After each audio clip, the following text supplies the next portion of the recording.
අයිබෝවන් හැම දිනටම I-TEC Electronic channel එක බලන ඔයාලා වෙනුවෙන් අද කියලා දෙන්නේ burn mode on වුණාට පස්සේ අයින් කරගන්නේ කොහොමද කියලා. මේ burn mode එක එනවා සාමාන්‍යයෙන් service settings වලට ගියාමත් අතපස්සේ මේකෙන් එන්න පුළුවන්. ඒ වගේම normally එන්න පුළුවන්. ආවට පස්සේ මේක ඉවත් කරගන්න එක විදිය තමයි ඔයාලට කියලා දෙන්නේ. මෙතනදී power key එක තියෙනවා. power key එක තමයි අපි මේ mode එකෙන් exit වෙන්න තියෙන්නේ. power key එකකින් power එක on වුණාට පස්සේ ඊට පස්සේ නැවත power key එක press කරගෙන ඉන්න ඕන. මුලින්ම press කරනවා on වුණාට පස්සේ නැවතත් press කරනවා. press කරගෙන ටිකක් වෙලා ගියාම automatic mode එකෙන් ඉවත් වෙනවා. ඔයාලා දැක්ක දැන් display එක නිකන් off වෙලා on වුණා වගේ ගියා.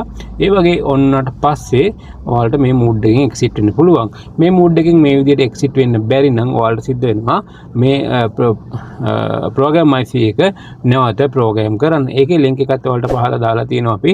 එතනින් ඔයාලට link එක download කරලා අපේ website එකට ගිහිල්ලා download කරලා නැවත reprogram කරලා ඉවත් වෙන්න පුළුවන්. මේ විදිහට ඉවත් වුණේ නැත්නම් මේ විදිහට ඉවත් වුණේ නැත්නම් ඔයාලට program කරන්න වෙනවා. ඊටමත් කලාතුරකින් තමයි එහෙම දෙයක් වෙන්න පුළුවන්. නැත්නම් මෙතනදී normally මෙතනින් ඉවත් කරගන්න පුළුවන්. මේ board එකට අදාළව menu 1147 තමයි service code එක තිබුණේ. මේ menu 1147 code එකෙන් ඔයාලට මෙතනදී display settings වගේම TV එකේ settings මාරු කරගන්න පුළුවන් කියලා මතක් කරනවා. ඒ වගේම මතක් කරනවා අපේ repair shop එක 0112 517 277 අපේ WhatsApp number එක 077 83 86 476 අපිව සම්බන්ධ කරන්න පුළුවන්.